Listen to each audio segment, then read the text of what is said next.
السلام علیکم ورحمۃ اللہ وبرکاتہ۔ بسم اللہ الرحمن الرحیم۔ پریشانی و غم خوشی میں تبدیل ہو جائے۔ صحیح ابن حبان حدیث نمبر 972۔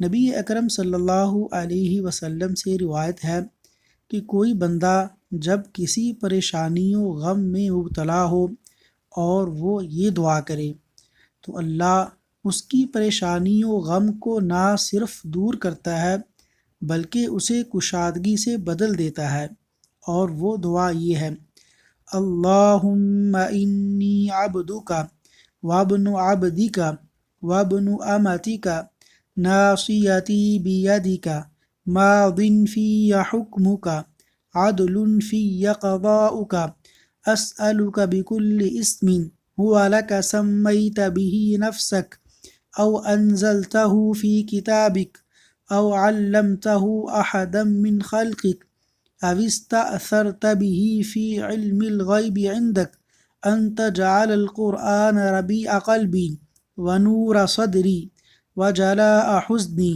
وذهاب ہمی۔ اللہ تعالی ہماری تمام پریشانیوں اور مصیبتوں کو دور فرمائے، آمین۔